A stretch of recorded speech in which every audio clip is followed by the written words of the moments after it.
हैं आज केंद्रीय प्रवृत्ति की मापों की या मेजर्स ऑफ सेंट्रल टेंडेंसी। तो तुम लोगों ने ये बात बताई कि सेंट्रल टेंडेंसी के जो मेजर्स हैं वो मेनली उनका 3 टाइप्स है, जिनमें कि हम मीन, मीडियन और मोड, मध्यमान, माध्यिका और बहुलक, इन तीनों को रखते हैं। ठीक, तो जो केंद्रीय प्रवृत्ति के माप हैं उनका अर्थ समझने के लिए तुम ऐसे समझो कि अगर मान लो कोई 5 बच्चे हैं, ठीक है, और उन 5 बच्चों में जो बच्चों की लंबाई है 2 एक बराबर हैं, 2 उससे लंबे हैं और एक जो है वो सबसे लंबा है। तो जब हम उसको अरेंज करेंगे तो उनका अरेंजमेंट हम फिंगर्स की तरह कर सकते हैं ना। एक ये छोटा, फिर ये उससे बड़ा, फिर ये बीच में, फिर ये उससे छोटा और ये फिर उससे छोटा, है ना। तो ये जो तुम देख रहे हो इसमें अगर मान लो उन पांचों की एक कोई ये कहे कि औसत क्या है ना, तो औसत के लिए इन पांचों को जोड़ करके उनको 5 से भाग दे दिया जाता है और जो संख्या प्राप्त होगी, जो मान मिलेगा, वो लगभग बीच में आएगा, इसकी लंबाई के बराबर। ठीक है, हम लोगों ने सबने औसत निकाला है, पहले भी मध्यमान निकाला है, जिसमें हम संख्याओं को जोड़ करके और उन संख्याओं से जितनी संख्याओं को हमने जोड़ा है उससे भाग दे देते हैं। इसी प्रकार से तुम लोग अपना जो अंक मिलता है उसको भी जोड़ करके औसत अंक ज्ञात करते हो, है ना। अगर हम बात करें कि क्लास में अगर 50 बच्चे हैं, उनको एक टेस्ट दिया गया जिसमें कि 50 अंकों का टेस्ट रहा हो, और ज़्यादातर बच्चे अगर 40 से लेकर 50 के बीच में अंक प्राप्त करेंगे, है ना, तो 40 सबसे कम अंक और 50 सबसे ज़्यादा अंक। 40 और 50 को हमने जोड़ दिया, हो गया 90, और 90 को जब हम 2 से भाग देंगे तो हमको मिलेगा 45, है ना। तो अब तुम्हारे दिमाग में क्या ये बात आ रही है कि अगर हम एक समूह में जिसमें कि 40 से 50 के बीच में अंक मिल रहे हैं, वहाँ पर अगर हम औसत की बात करेंगे तो हमको 45 अंक के लगभग ही बच्चे मिलेंगे। ये बात कुछ क्लियर हो रही है या इसमें कहीं कोई दिक्कत है?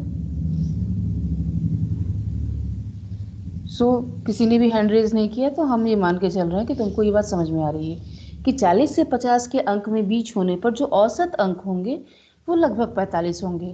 ठीक है, लेकिन अब इसमें 2 और कंडीशंस हो सकती हैं। एक तो ये हो सकती है कि भाई 40 से 45 के बीच में ज़्यादा अंक मिले हों बच्चों को और 45 से 50 के बीच में कम मिले हों। तो ऐसी स्थिति में जो तुम्हारा मध्यमान होगा वो कहाँ रहेगा? वो 40 से 45 के बीच में कहीं आ जाएगा। 42 हो सकता है, 43 हो सकता है या 44 हो सकता है। और अगर स्थिति ऐसी हो कि 40 से 45 के बीच में अंक कम मिले, ज़्यादातर अंक बच्चों को मिले हों 45 से लेकर 50 के बीच में, तो वही जो कंडीशन हम पहले सोच रहे थे वो बदल जाएगी। जो औसत अंक होंगे वो कहाँ पे शिफ्ट हो जाएंगे? 45 से ऊपर। 46 हो सकता है, 47 हो सकता है, 48 हो सकता है। इतनी बात क्लियर है? अगर 40 से 50 के बीच में बच्चों को अंक मिल रहा है तो वहां पर 3 स्थितियां हैं। अगर समान रूप से वितरित है तो 45 के लगभग औसत होगा। अगर 40 से 45 के बीच में है तो औसत भी 40 से 45 के बीच में ही कहीं होगा। और अगर अधिकतर अंक जो हैं वो 45 से लेकर 50 के बीच में मिले हैं तो जो हमारा औसत होगा वो 45 से 50 के बीच में होगा। इस बात को तुम अपने दिमाग में सेट कर पा रहे हो? इसमें कोई डाउट नहीं है? सबको क्लियर है? हैंड रेज करके बताओ, सबको क्लियर है ये बात? अगर कहीं किसी को कोई डाउट हो तो पूछ लो, मैं फिर एक बार क्लियर कर दूंगी। किसी का हैंड रेज नहीं हो रहा है, समझ में आ रहा है? जो उदाहरण मैंने तुम्हें हेलो मैम। बताया। हाँ बेटा। मैम हाँ एक बताओ। बार और मैम बता दीजिए। अच्छा ठीक है, हम एक बार और बताते हैं। चलो, आंचल को दिक्कत है, आंचल को नहीं समझ में आई ये बात। बाकी और कोई बच्चा ऐसा जिसको ना समझ में आया हो? देखो, बताना तो पड़ेगा, बिना बताए हमें कैसे समझ में आएगा। मैम एक बार और बता दीजिए। अच्छा चलो ठीक है, पूर्णिमा का भी कहना है, एक बार और बता दीजिए। ठीक है, मैम एक बार और बता दीजिए। ओके। चलो हम फिर से एक बार बताते हैं, तुम लोग समझने की कोशिश करना।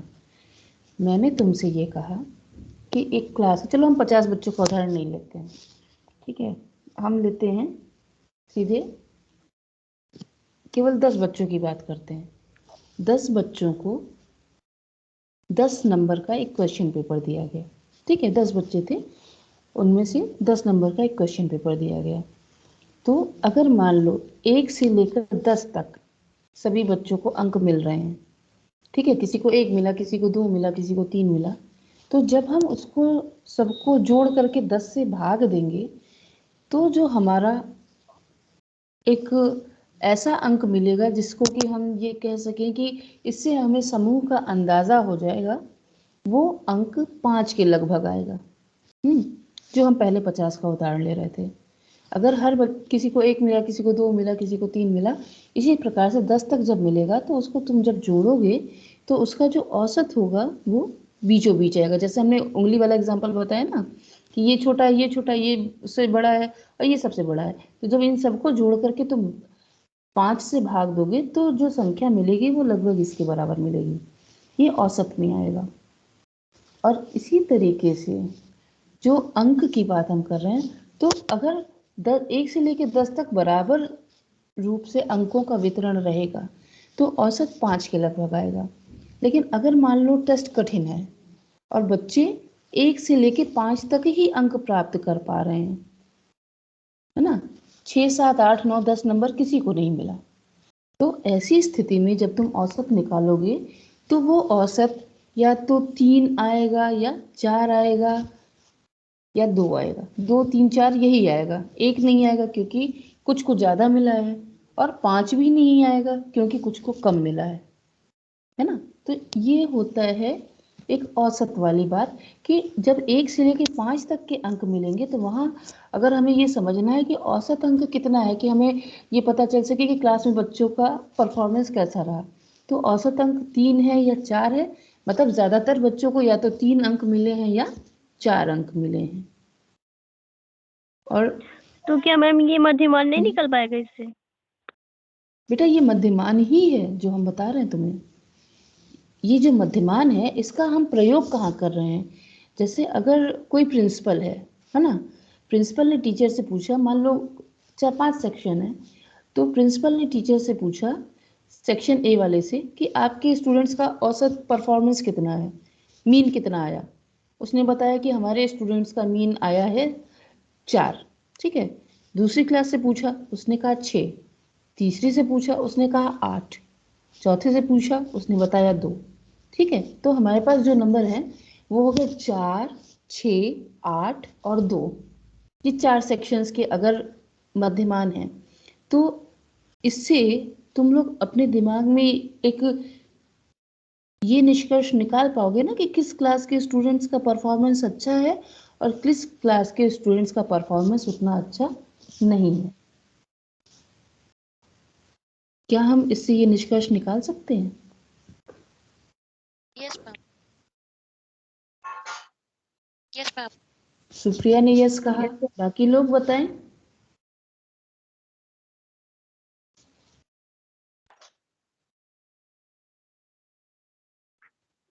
तो आंचल बताओ बेटा, अगर हमें यस मैम औसत निकाल औसत अंक पता मैम हो, निकाल। हाँ ठीक है, तो निकाल सकते हैं मैम। हैंड रेज करो, किसको किसको ये बात क्लियर हो रही है, हैंड रेज करके बताओ। ऐसे बोल के नहीं समझ में आता, जिसको नहीं आया हो फिर पूछ लो। पूर्णिमा का है, सुप्रिया ने कह दिया, ठीक है। और ओके, अनुष्का नहीं समझ पाया क्या बेटा? ठीक है, ठीक है, ओके। अभी कुछ बच्चों का नहीं है हैंड रेज, जिसको नहीं समझ में आया पूछो, हम फिर बताते हैं, मैम हमें बता बताने में कोई दिक्कत नहीं है। अच्छा, तुम ये बता अनुष्का, तुमको क्या बात नहीं समझ में आई वो बता। मैम वो औसत जो निकालना है। अच्छा, औसत जो निकालना है। Yes ma'am. अच्छा ठीक है, देखो हम वही एग्जांपल लेते हैं 10 बच्चों, चलो ठीक है, हैंड डाउन कर लो सब लोग। और भी किसी बच्चे को पूछना हो तो अपना क्वेश्चन इसी समय रेज कर दो, तो हम उसको फिर से क्लियर करते हुए चलें। इंग्लिश में थोड़ा बता दीजिए। साक्षी बेटा, अभी हम कुछ ऐसा बता ही नहीं रहा जो इंग्लिश में बताने लायक हो। नहीं मैम, जो आप समझा रही उससे भी। अच्छा, उसमें भी जो औसत बोल रहे हेलो हैं, मैम। एवरेज। हाँ अच्छा ठीक है, थैंक यू मैम। नहीं नहीं सुनो, जहां पर भी तुम लोग को ये लगे ना कि ये टर्म हमको नहीं समझ में आया, तुरंत उसी समय कहा करो, तो हम उसका इंग्लिश वहीं पे बता देंगे, है ना। कभी कभार क्या होता है कि ठीक। बोलने में ध्यान नहीं रहता। चलो ठीक है, हाँ कौन क्या कह रहा था। Hello ma'am. हाँ मैम मैं ये कह रही थी कि जो आप जोड़ने का बता रही थी कि बच्चों को जितने भी मतलब वो मिले हैं नंबर, उनको हम्म, जोड़ने को, तो मैम जितने भी बच्चों को नंबर मिले हैं, उन सबको मतलब वो जोड़ना है। जोड़ने के बाद ना उसी उतने से भाग भी देना होता है जितने नंबर रहते हैं, जैसे अगर नहीं 10 मैम, बच्चे। जैसे हाँ मैं कह रही हूँ जैसे कि किसी को 2 मिला है, किसी को 5 मिला है, किसी को हाँ 3 मिला हाँ है, तो उन हाँ सबको जोड़ना है। हाँ सबको जोड़ना है, सबके ओके। नंबर जोड़ करके फिर हम उतने से भाग तो दे देते हैं, जितनी संख्या है। अगर हमने 10 बच्चों का नंबर जोड़ा तो 10 से 10, भाग। करना होगा 10 से भाग देंगे। अगर 50 बच्चों का नंबर जोड़ रहे हैं तो 50 से भाग देंगे। 50। अगर 100 बच्चों का जोड़ रहे हैं तो 100 से भाग देंगे। जैसे तुम लोग की बीए की क्लास है, मान लो तुम लोग के 250 बच्चे हो, है ना, और सबके यस। अंक मिले एजुकेशन में, मान लो 75 में से मिले, 70, 65, 60, 40, 50 जो भी यस। मिला, सबको हम जोड़ देंगे, सबके अंक को, और 250 से भाग दे देंगे। 250 भाग तो जो हमको अंक मिलेगा, है ना, अगर मान लो यस वो मैम। 60 मिला, 70 मिला, 55 मिला, 50 मिला, जो भी अंक मिला, तो वो जो अंक होगा ना वो ये बताएगा कि ज्यादातर बच्चों के जो प्राप्तांक हैं वो इसी के आसपास हैं, यस। इसीलिए इसको कहते हैं औसत, औसत। Yes ma'am average. आ गया। यस अब मैम बेटा, समझ। थैंक यू मैम, आ गया। यस अरे तो मैम तुम समझ। इतना संकोच करके क्यों इतनी देर से बैठी थी, हम तो ये बात नहीं नहीं मैम, समझ पा संकोच रहे। नहीं किए थे मैम, ठीक नेटवर्किंग है ठीक, प्रॉब्लम जब तक रहती। मैंने तुम्हारा नाम नहीं लिया तब तक तुमने मुझसे पूछा नहीं। हम्म, नहीं मैम, संकोच नहीं है। नहीं नहीं, संकोच करना भी नहीं है, फिर तुम अगली क्लास में फिर तुमको नहीं समझ में आएगा। अब बताओ बाकी सब बच्चे, कहीं पे कोई ऐसी पॉइंट हो जो ना समझ में आया हो, हम फिर से रिपीट कर देंगे, तुम लोग हमसे जितनी बार पूछोगे हम कर देंगे। बात इसकी है कि तुम लोग को ये समझ में आना चाहिए कि मैम कल केंद्रीय, वाला जो आप पढ़ाई थे थोड़ा सा उसे शॉर्ट में रिपीट कर दीजिएगा। मैम नेटवर्किंग की वजह से कट गया था, फिर मैं ज्वाइन नहीं हो पाई दोबारा। सुनो सुनो मेरी बात, उसको आज अभी मत बात करो उसकी, उसको हम तुम्हें बता देंगे, यस ठीक है। मैम। तो हम लोग आगे बढ़ते हैं। जो हम तुम्हें समझा रहे थे, हम जो एग्जांपल ले रहे थे 10 बच्चों का, हम उसी को लेकर चलते हैं। तो हमने तुम्हें ये बताया कि अगर हर एक को एक एक अंक मिल गया, एक को एक मिल गया, एक को 2, 3, 4, 5, 6, 7, 8, 9, 10, तो जब जोड़ के भाग दोगे तो वो 5 के लगभग आएगा। और अगर 1 से 5 के बीच में अंक मिले हैं तो वो जो औसत होगा वो 3, 4 के लगभग कहीं आएगा। और अगर ऊपर मिला है, मतलब 6, 7, 8, 9, 10 नंबर में से मिला है, तो तुमको औसत कभी भी 5 से नीचे नहीं मिलेगा। इतनी बात अब क्लियर हो गई कि जितने अंक हैं यस मैम। उन्हीं के आधार पर औसत निकलेगा, उससे कम में औसत नहीं आएगा। तो थैंक। औसत वो संख्या है जिसके आसपास समूह के अधिकतर लोगों के प्राप्तांक स्थित होते हैं। मतलब अगर क्लास में 250 बच्चों की हम बात करें तो उसमें से 125, 150 बच्चों के प्राप्तांक अगर 50 के लगभग हैं तो औसत हमको 50 मिलेगा। उसमें से कुछ के कम भी हो सकते हैं, मान लीजिए 20, 25, 30 के कम भी होंगे और कुछ के ज़्यादा भी होंगे। तो वो प्राप्तांक जिससे हम किसी एक समूह के बारे में उसकी स्थिति का ज्ञान कर सकें वो कहलाता है केंद्रीय प्रवृत्ति का मान, ठीक है, मेजर्स ऑफ सेंट्रल टेंडेंसी। मतलब जो लगभग केंद्र में हो, है ना। जो चीज केंद्र में होती है उसके आधार पर हम समूह का पता लगा लेते हैं। तो यही ये जो सांख्यिकी की भाषा में केंद्रीय प्रवृत्ति के मान कहे जाते हैं। ठीक है, अब इसकी हम डेफिनेशन पर आते हैं। तो इसकी जो डेफिनेशन है वो ये कहती है कि प्राप्तांकों के समूह में एक ऐसा अंक होता है जिसके आसपास अधिकतर प्राप्तांक केंद्रित होते हैं और ऐसे प्राप्तांक को हम केंद्रीय प्रवृत्ति का मान कहते हैं। ठीक है, in the group of scores, प्राप्तांकों को स्कोर्स कहते हैं। So in the group of scores there is a certain score around which most of the scores are oriented, and this score is termed as the measures of central tendency। तो वो प्राप्तांक जिसके आसपास ज़्यादातर प्राप्तांक या स्कोर्स सेंट्रलाइज्ड होते हैं वो कहलाता है केंद्रीय प्रवृत्ति का मान। अब यहाँ तक अगर कोई क्वेरी हो तुम लोगों की तो पूछ लो, अगर क्लियर हो। मैम हाँ दिव्या बताओ। मैम एक बार फिर से बता दीजिए। ठीक है, डेफिनेशन हम बता देते हैं, लेकिन डेफिनेशन की मीनिंग समझ में आई या नहीं आई? What the definition is saying. Meaning ma'am एक बार कितना वापस से बताएंगे तो नहीं समझ आए। तुम मुझे ये बताओ। अच्छा चलो मैं बताती हूँ, फिर उसके बाद तुम रिपीट करना कि तुमने क्या समझा। ठीक है, यस यस ओके। सो प्राप्तांक, जितने भी प्राप्तांक हैं किसी एक ग्रुप के, प्राप्तांकों के समूह में कोई एक ऐसा अंक होता है जिसके आसपास अधिकतर प्राप्तांक केंद्रित होते हैं, ज्यादातर नंबर उसी के आसपास केंद्रित होते हैं। और ऐसे प्राप्तांक को, जो ये स्कोर होता है, उसको हम ग्रुप के जितने प्राप्तांक हैं उनकी केंद्रीय प्रवृत्ति का मान कहते हैं। जितने भी मेजर्स हैं हमारे पास, हम जो स्कोर्स करते हैं वो मेजर करके ही करते हैं।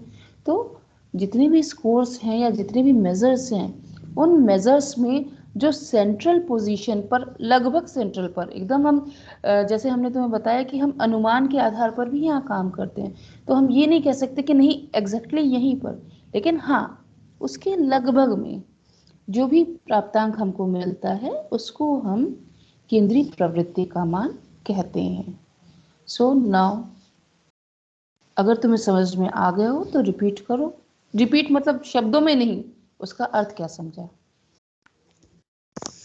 समझ में आया? मतलब हाँ जो केंद्र में होता है, जैसे अगर हाँ 10 वाला एग्जांपल ले तो अगर किसी मतलब 10 में से 5 तक आया है तो हम जो ये बीच का निकालेंगे वो 4, 3 या 2 के बीच में निकालेंगे, 5 हाँ, या 1 नहीं निकाल पाएंगे। नहीं 5 या 1 इसलिए नहीं आएगा क्योंकि वो एक्सट्रीम पर है ना। या तो सबको 5 मिला हो तब आएगा 5, या तो सबको 1 ही मिला हो तब आएगा 1, लेकिन आमतौर पर ऐसा नहीं होता है ना। अगर मान लो सबको 10 मिल गया तो अगर तुम 10 नंबर जोड़ोगे सबके 10-10, 100 हो जाएगा, और 10 से भाग दोगे कितना आएगा? मैम 100 को 10 से डिवाइड करोगे कितना आएगा? 10 आ जाएगा, 100 को है ना। 100 को 10 से भाग देंगे तो 10 मिलेगा हमको। 10 10 से 100 ना। Yes ma'am. तो ये पॉसिबिलिटी तभी है 1 या 5 आने की जब सभी बच्चों को 5 मिला हो या सभी बच्चों को 1 मिला हो, लेकिन तुम लोग खुद भी जानते हो इस बात को कि सामान्य तौर पर ऐसा नहीं होता है, है ना। किसी को 2 मिलेगा, किसी को 3 मिलेगा, किसी को 4 मिलेगा, किसी को 5 मिलेगा, किसी को 1 भी मिल जाएगा। तो जब हम सबका जोड़ कर देंगे तो वो क्या होगा, वो हमें एक औसत अंक के रूप में प्राप्त होगा। जैसे कि अगर हमने जो तुम्हें एग्जाम्पल दिया 250 बच्चों का, एजुकेशन में, मान लो थर्ड ईयर का जब रिजल्ट आएगा तो अब मेरे सामने तो आंचल हैं, अनुष्का हैं, दिव्या हैं, हीबा हैं, काजल हैं, सबके नंबर अलग अलग हैं, किसको कितना मिला 75 में। लेकिन जब हम औसत निकालेंगे तो वहां पर अगर मान लीजिए किसी एक बच्चे को 50 से कम मिला है, दूसरे को 50 से ज़्यादा मिला है, तीसरे को 60 से कम मिला है, चौथे को 60 से ज़्यादा मिला है, तो जब हम सबका जोड़ करके और भाग दे देंगे तो वो जो हमें स्कोर मिलेगा वो ग्रुप का स्कोर होगा, समूह का मध्यमान होगा। किसी एक बच्चे का इंडिविजुअल मध्यमान हमको पता नहीं चलेगा। Is it clear? Yes ma'am. Okay, अब आंचल को तो समझ में आने लगा, बाकी बच्चे हैंड रेज करो। जिसको नहीं समझ में आता वो बताओ। देखो बोलने में नहीं समझ में आता है, हैंड रेज करते हो तब पता चलता है कि कौन कौन। क्या बाकी लोग को हैंड रेज करने नहीं आता क्या? सीखो उसमें। ठीक है, ठीक है, ओके ओके। अभी कुछ बच्चे बाकी हैं, नाम लूं क्या? सब लोग हाथ नहीं रेज कर रहा है भाई।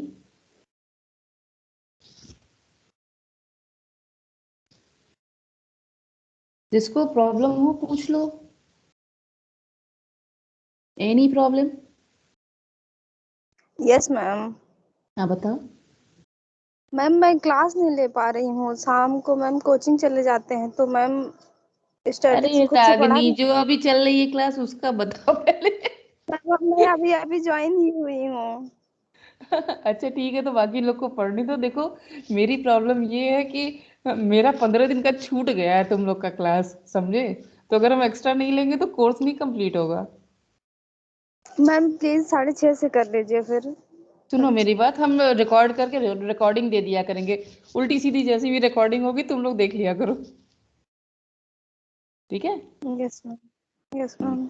चलो तो चलो हैंड डाउन कर लो, और जिस बच्चे को ना समझ में आया हो वो खुद से पढ़ेगा तो उसको क्लियर हो जाएगा। अब हम लोग आगे बढ़ते हैं। सो आई हैव क्लैरिफाइड कि मेजर्स ऑफ सेंट्रल टेंडेंसी क्या होते हैं। मेजर्स ऑफ सेंट्रल टेंडेंसी को हम एक बार फिर से रिपीट कर दे रहे हैं, फिर हम बढ़ेंगे टाइप्स की तरफ। तो प्राप्तांकों के समूह में एक ऐसा अंक होता है जिसके आसपास अधिकतर प्राप्तांक केंद्रित होते हैं, और ऐसे प्राप्तांक के समूह को प्राप्तांकों की केंद्रीय प्रवृत्ति का मान कहते हैं। और ये जो केंद्रीय मान होता है वो उस समूह का प्रतिनिधि प्राप्तांक होता है। मतलब उसको अगर हमें कोई बता दे तो हमें ये समझ में आ जाता है कि समूह का औसत परफॉर्मेंस कैसा है। अगर हम 10 नंबर वाला एग्जाम्पल लें तो वहाँ पर क्या है, अगर कोई कहे कि 7 है औसत प्राप्तांक, तो तुम में से कोई बच्चा बताएगा? ये 2-3 को छोड़ करके सुप्रिया नहीं बताएंगी, आकृति नहीं बताएंगी, ठीक है?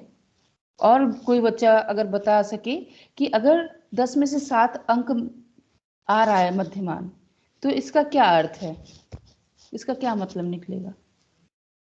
कैसा है समूह का परफॉर्मेंस, अच्छा है या कम अच्छा है? मैम हाँ? अच्छा है, अच्छा है। अच्छा है। मैं नाम नहीं देख पा रही हूँ, कौन बच्चा बोल रहा है? मैम काजल। ओके काजल, हाँ अच्छा है। इसलिए अच्छा है क्योंकि ये 70% के लगभग प्राप्तांकों को बता रहा है ना? यस ठीक है, very yes good. Ma'am. Ma'am और समूह का अच्छा परफॉर्मेंस।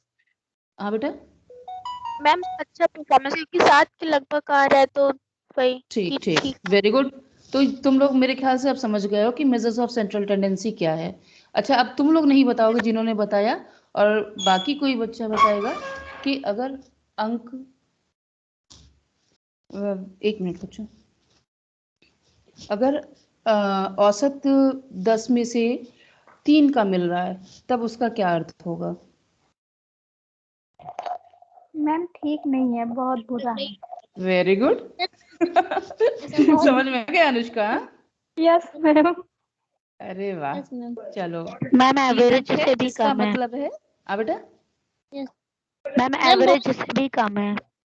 हाँ 5 अंक कम से कम हो तब हम 50% कहेंगे, लेकिन 50% से भी कम परफॉर्मेंस है तो फिर हम इसको सेटिस्फैक्ट्री नहीं कहेंगे, है ना? ठीक है, और yes, किसी ma'am. को ऐड करना है इसमें कुछ?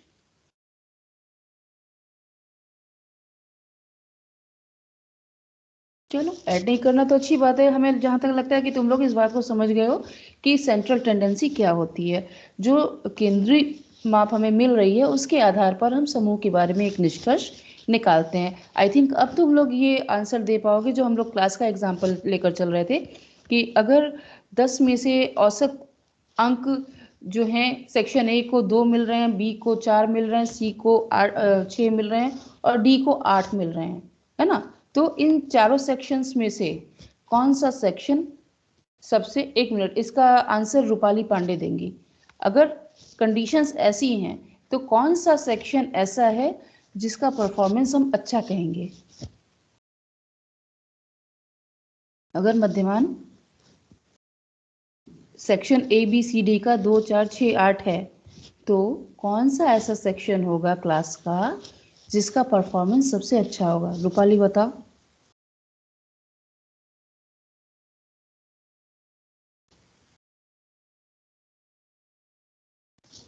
क्लास में हो? अनम्यूट करो।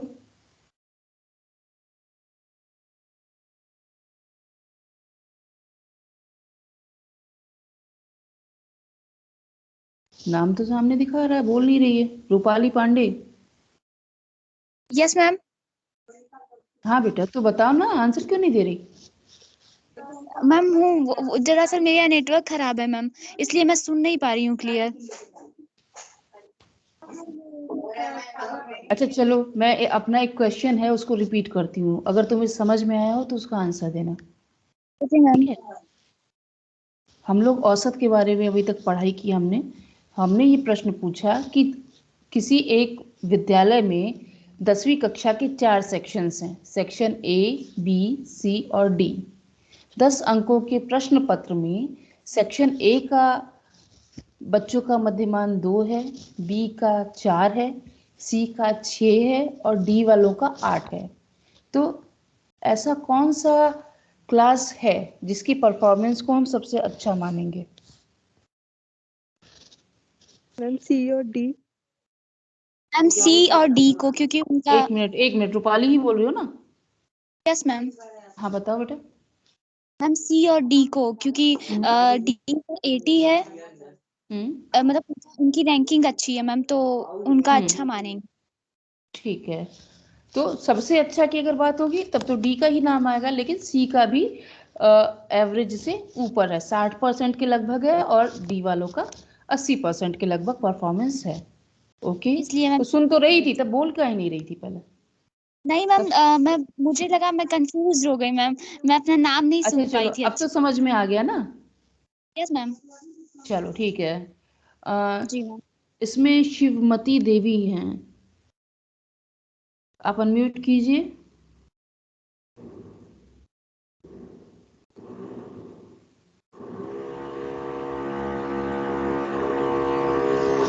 क्या हुआ भाई, तुम्हारे यहाँ भी नेटवर्क खराब है क्या? शिवमती देवी, हिंदी सब्जेक्ट दिखा रहा है। ओफो, 7 भी बज गया, जल्दी करो।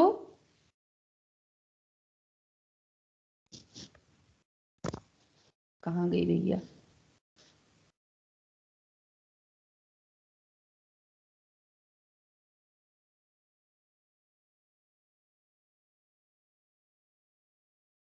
शिवमती देवी,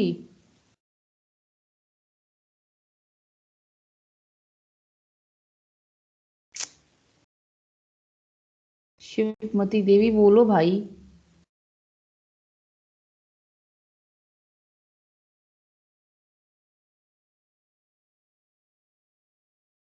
नहीं बोलेंगी? क्लास में है या नहीं है, बस इतना बताइए। फोटो तो इतनी अच्छी लगा, ये बोल नहीं रही है।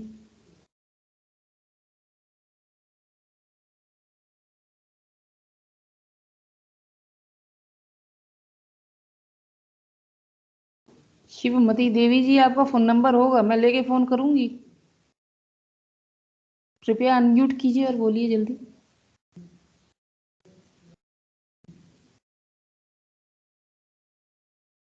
बताओ बच्चों, ऐसे पढ़ाई होती है? No ma'am. मैम मैम ये क्लास में ही नहीं होंगे। तब फिर काहे को यहाँ संख्या बढ़ा रखी है? हमें कौन से आंकड़े दिखाने हैं किसी को? बाकी जो बच्चे बैठे हैं शाम के मैम समय में क्लास अपना लगा के काम फोन करके, छोड़ देते होंगे। तब चलो फिर अब क्या बताया जाए। हमने तो सोचा कि शायद आज बातचीत हो जाए इनसे।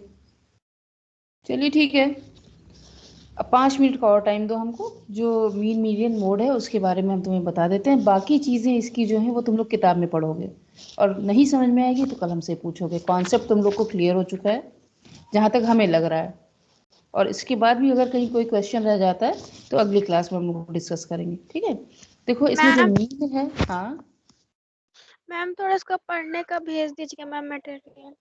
अच्छा बेटा, हम फोटो लेके भेजते हैं। Okay ma'am. ये जो मीन है वो हम जब प्राप्तांकों को जोड़ करके और उतनी ही प्राप्तांकों की संख्या से भाग दे देते हैं, तब जो संख्या हमको मिलती है वो कहलाती है मीन या मध्यमान। यह है केंद्रीय प्रवृत्ति का सबसे प्रमुख मान।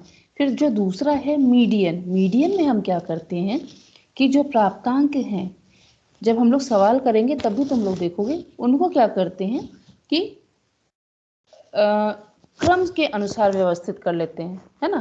क्रम के अनुसार मतलब घटते से बढ़ते या बढ़ते से घटते, कैसे भी लगा लो।